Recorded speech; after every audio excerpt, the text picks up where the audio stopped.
Have you ever wondered what happens when one voice dares to challenge the powerful? These peasants think they're important because they serve wine in clean glass. Pathetic. Look at them. Dark hands, empty minds, and this?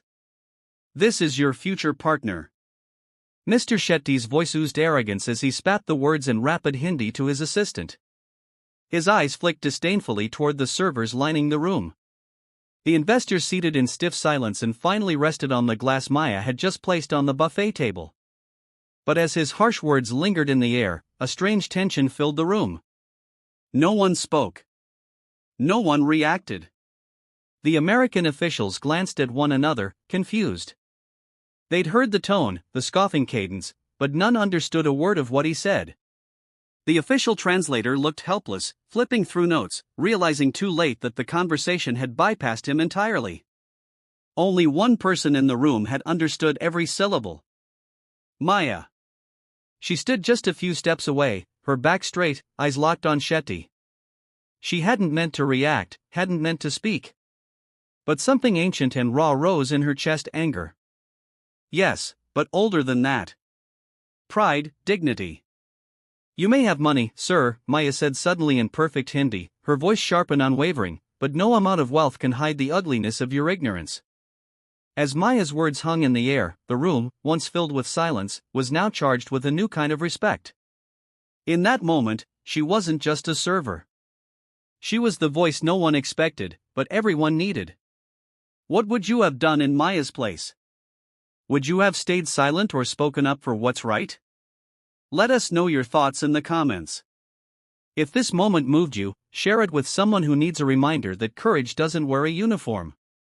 And if stories like this inspire you, don't forget to like this video and subscribe to our channel for more powerful narratives that challenge prejudice and uplift the human spirit. Shetty recoiled as if slapped. His assistant dropped his pen. A gasp escaped one of the U.S. advisors. What did you just say? Shetty demanded, now switching to English. I said, Maya replied calmly, you insulted every person in this room who serves with dignity, and I won't stand silent while you do it. Who do you think you are? He barked, his voice rising. You're a maid, a server. You think knowing a few words of Hindi gives you the right to speak in this meeting? I know more than a few words, she said. And you didn't expect anyone here to understand you. That was your mistake. I want her out, Shetty roared, turning to the hotel manager. Get her out right now. The manager froze, caught between outrage and fear. James Cartwright, the U.S. negotiator, stood slowly. Mr. Shetty, please. Let's not escalate. She insulted me.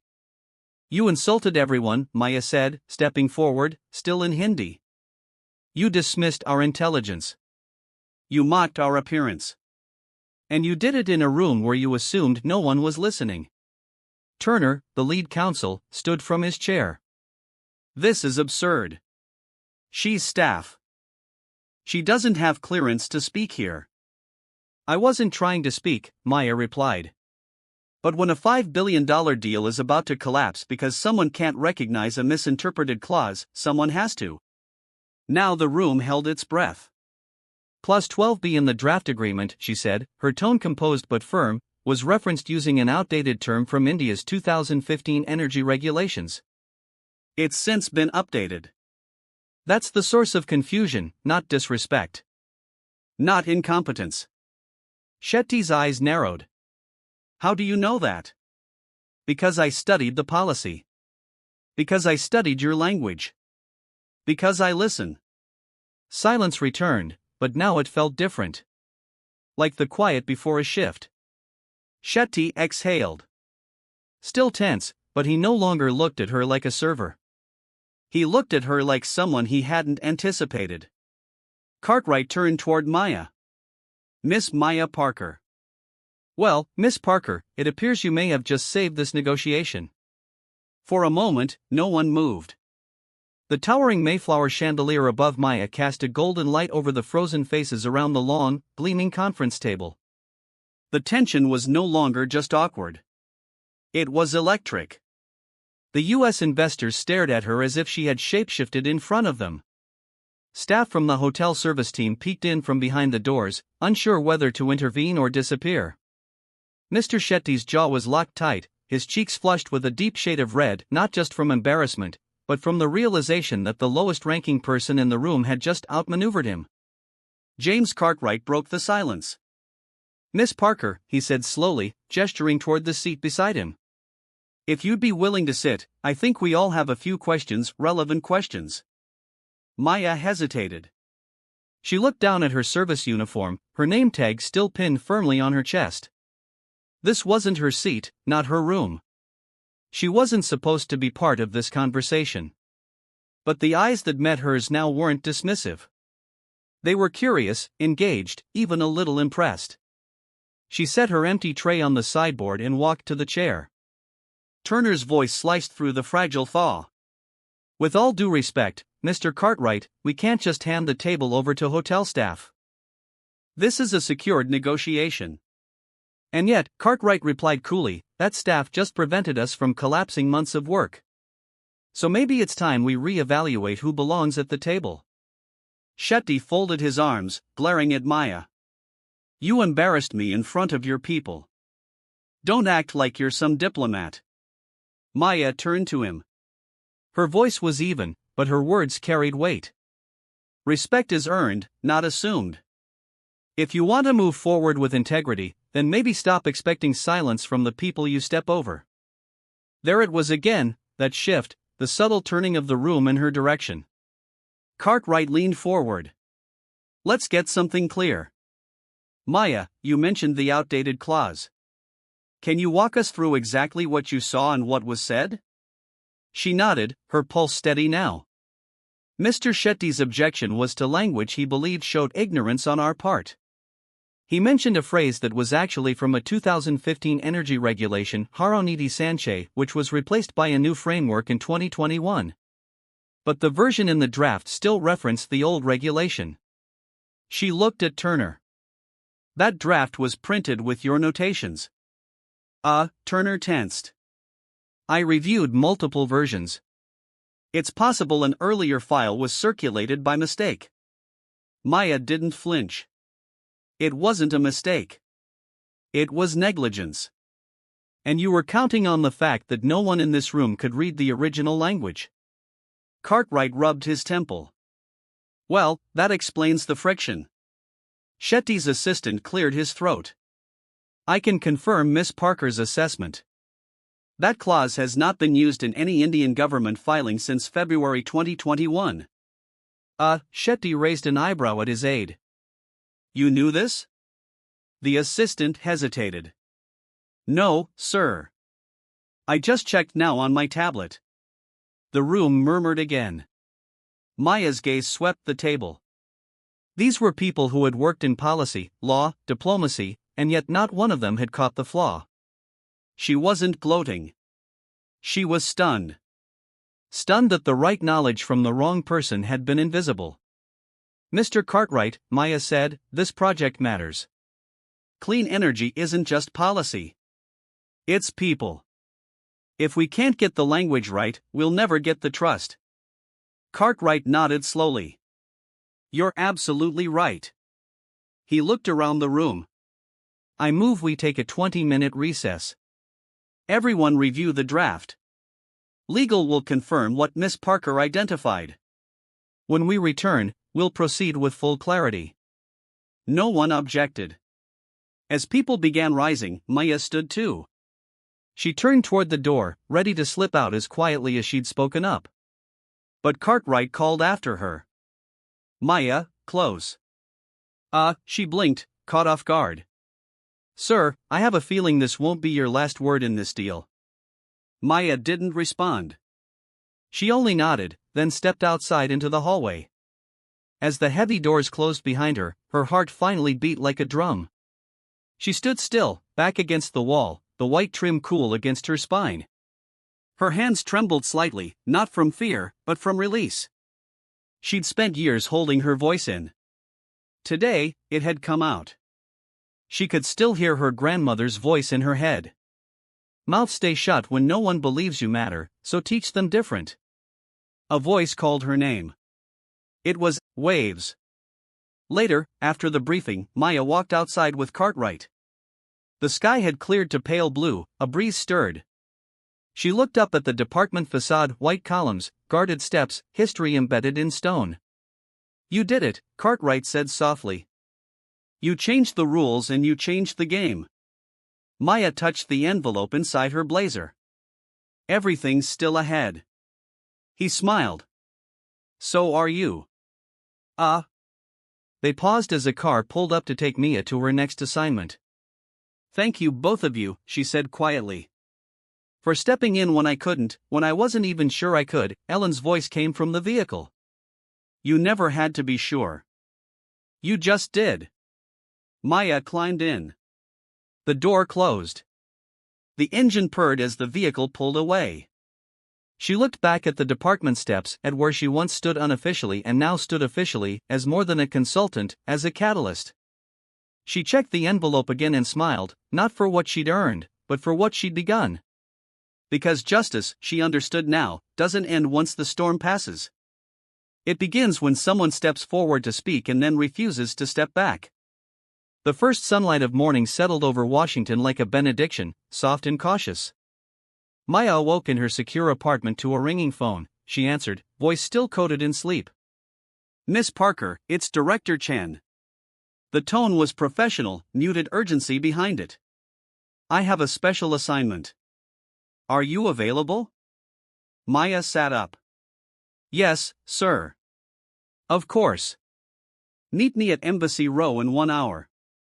I'll be waiting at the British Chancery. She hung up.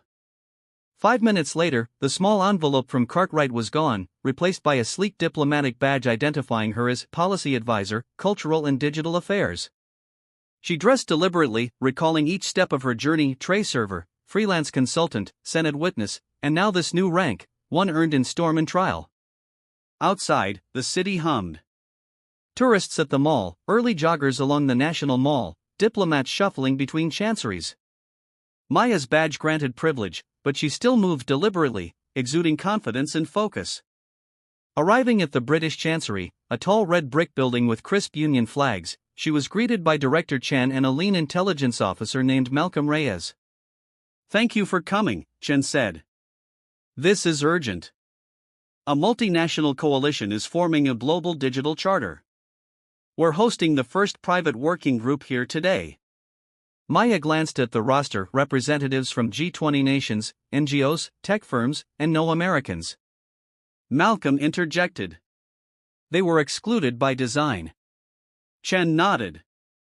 Until today, you're the US voice, quiet but authoritative. The coalition worried about leaks after the Zernex scandal. They built a working group that moves slowly, hopefully avoiding leaks. But today there's momentum. We move to influence language now.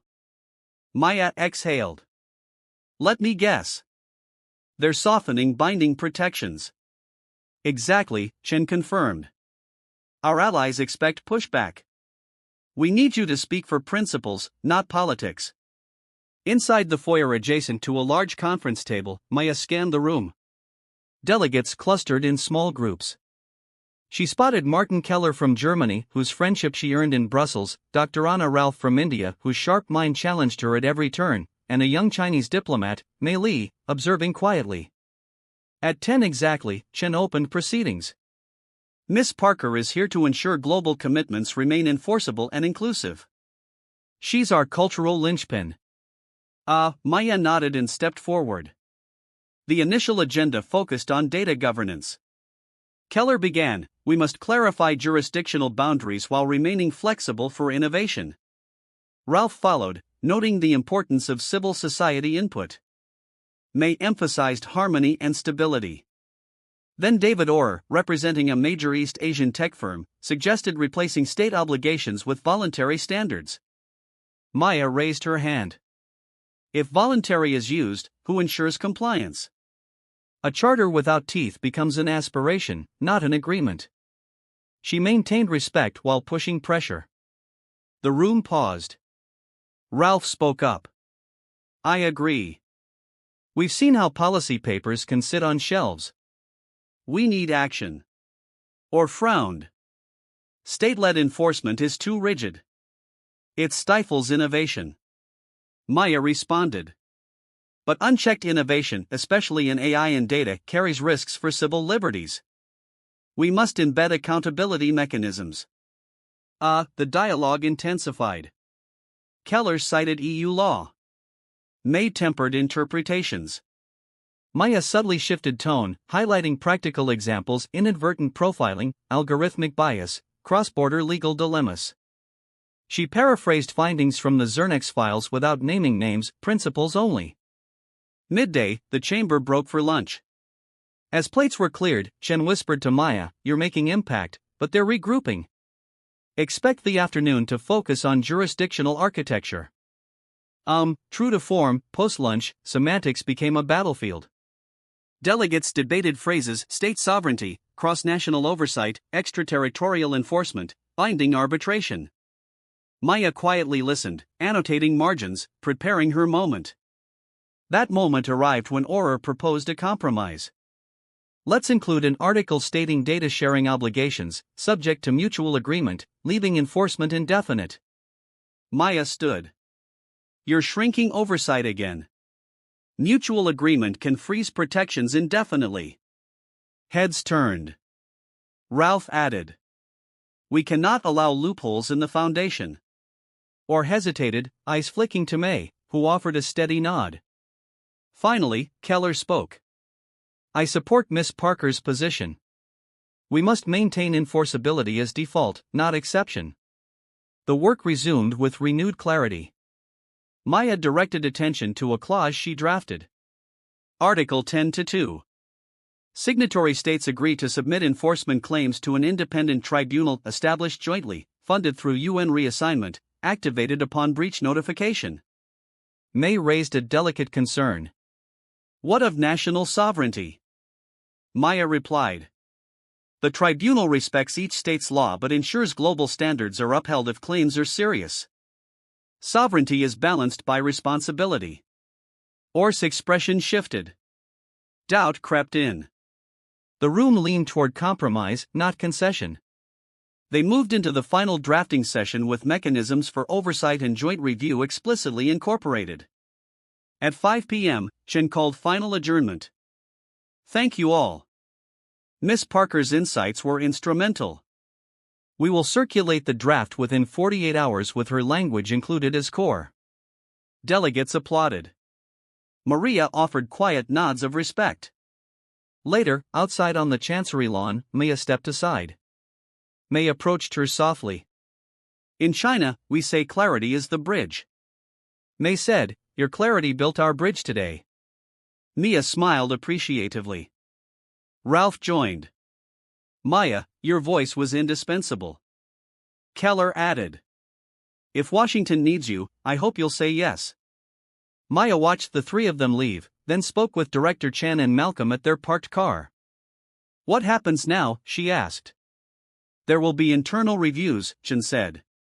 "The draft will go through diplomatic channels, then ministerial approval." "But today's agreement is unprecedented." Malcolm handed her a handwritten note. Invitation to speak at the next G20 Digital Summit in Bali. Maya took it. Her next mission was already forming. She paused, breathed in the evening air, tinged with lawn jasmine and street lamps. She remembered Beijing streets, Brussels corridors, Zernex server rooms, Senate floors, State Department hallways. Her path had been unexpected. Her voice had been forged in resistance, and now it had shaped treaties. She tucked the note into her jacket pocket. Tomorrow she would go to Bali. But tonight, she stood on Embassy Row, knowing a new story had begun, and this one had many chapters yet to write. The flight to Bali carried the scent of salt and the promise of another beginning. As the plane descended over Ngurah Rai International Airport, Maya pressed her forehead against the window. Below her lay an island shimmering with turquoise waters, lush rice terraces, and a labyrinth of volcanic slopes. This summit was the final, highly public stage for all she had built in shadows and briefings. She stepped off the plane into a framed mosaic of ceremonial umbrellas and trumpet fanfare. Indonesian delegations greeted her with traditional warmth. Her role, speaker on agenda panels, liaison between global North and South voices, and guardian of the digital charter's enforceability language. In a world hungry for transparency, her presence represented something more: integrity embodied. In the delegate lounge, she found May and Dr. Ralph conversing quietly. They welcomed her with smiles that carried genuine respect. "Your clause pushed through in Brussels now anchors our final Bali draft," Ralph said. "We must ensure it stays unaltered." Maya nodded. "They know I'll hold firm." Mee added. "And I'll defend it from the east." Their alliance warmed her. Moments later, Chen and Cartwright joined. Chen handed Maya local protocol instructions, notes on Indonesian speech, customs, honorifics, ceremonial nods. "Deference matters here, but so does conviction." Cartwright's tone softened. "You've earned more than respect. You've earned trust. Use both carefully and they fall apart." That evening, the official welcome gala took place at a seaside pavilion. Lanterns floated on water. Gamelan music wove through palms and warm air, but behind each diplomat's smile lurked calculation. Maya moved among them carefully, aware she was no longer invisible. Conversations paused when she approached. Eyes measured her similarly. A veteran African delegate waved her over. "Miss Parker," he began, "our countries look to you now. We trust your voice." "Thank you," she replied. "I trust ours," and watched him nod. At her table, a representative from Brazil, Rafael Souza, leaned forward. "You've built a reputation overnight, but the final draft could still change. Lobbyists work fast." Maya met his steady gaze. "Then the question is whether we let interested language pass quietly or carry the charter forward in full sunlight." Raphael smiled, an honest warmth. "Then let us walk in the light." They toasted, a small cheer, not staged. The next morning, plenary sessions began. Maya took the floor during the data governance panel. She wore an Indonesian boutique scarf, a nod of cultural respect. Cameras recorded, translators clicked into action. "In Bali," she said, voice firm, "we stand at a digital crossroads. Either we enshrine accountability through enforceable charter language or we accept a future where treaties become talking points, not instruments of change." Delegates murmured. She stressed that the tribunal mechanism from Brussels was now reinforced by oversight committees, civil body integration, and sunset review periods. Her presence projected conviction. Her policy language carried authority. Afterwards, advisors surrounded her with questions and notes. Chen hovered, observing from afar, satisfaction plain in her posture. By mid-afternoon, closed-door sessions began. Maya attended one with Keller, May, and a high-ranking Indonesian official. They combed through revised articles, ensuring no back-channel edits or subtle softening. Each clause stood firm. They included additional protections for indigenous digital data and open-source transparency reporting. When a delegate attempted to insert industry advisory boards with oversight veto power, Maya gently but firmly objected, citing potential corporate interference with public oversight. Mee and Ralph backed her. The clause was dropped, consensus held. Evening came. The summit neared its close. In the final plenary, Maya stood next to the Indonesian digital minister. Through interpreters, she delivered the closing remarks. The charter was unanimously adopted. It would move forward to ministerial ratification in G20 and G77 countries. It codified accountability, oversight, and enforceable rights. Applause echoed. Cameras flashed. Delegates embraced. Maya stepped aside, hands gripping the podium rail until the music faded, on her face, relief, pride, calm resolve. Later that night, under a full moon, Maya walked along the beach with Chen and Cartwright. The waves whispered approval. She looked out at the horizontal world shaped by words she'd defended. Cartwright broke the silence. "You turned a storm into a treaty." Maya breathed in the salt air. "It was never just clauses. It was trust, global trust." Chen added. "Now it's on ministers and parliaments." "But you've set the foundation. Maya smiled. Then I'll build more foundations. Cartwright watched her. Where to next? She turned with quiet certainty. Wherever words need weight and where promises need voices. The moonlight caught the ocean's shimmer.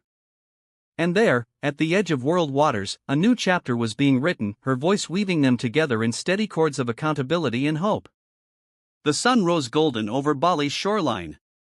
On the final morning of the summit, Maya stepped onto the open-air balcony of her villa.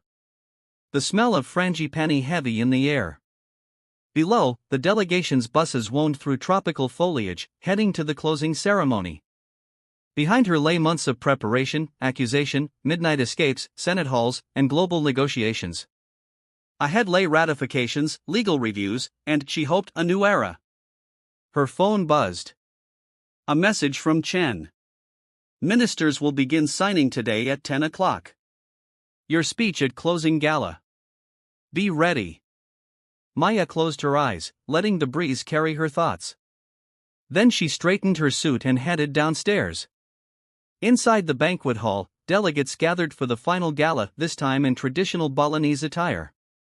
The air thrummed with anticipation. She saw familiar faces, Keller, May, Ralph, Raphael, even the sometimes hostile Auror applauded her quietly. At 10 o'clock, the procession began. Ministers took the stage one by one, signing plaques that symbolized the charter's adoption. Cameras flashed and applause rose. When it was Maya's turn, she stepped forward to hand each surname-engraved pen to each minister. It was symbolic. Papers passed through her hands, words affirmed by their signatures. As Rita Wijaya, Indonesia's minister, placed the final signature, Chen leaned in. Your moment, he led her to a modest podium center stage. The room stilled as Maya faced hundreds of officials. I am not a minister. I do not represent a nation, she began. Her voice reflected calm confidence. I am here because words matter and because promises deserve both scrutiny and action. She paused, looking at each dignitary. This charter, now signed by 20 countries, represents more than legal text. It represents trust. Trust that when data crosses borders, rights and responsibilities cross with it. Trust that innovation will not trample human dignity. Trust that collective voices matter more than isolated profit. In the front row, May touched her arm in quiet solidarity. Keller nodded firmly. Dr. Ralph's eyes shimmered. Maya continued. This journey began in a Mayflower conference room when a dismissed voice dared to speak and found it could shift the floor beneath global power. Tonight, your signatures echo that moment. They declare that enforceability matters, that accountability cannot.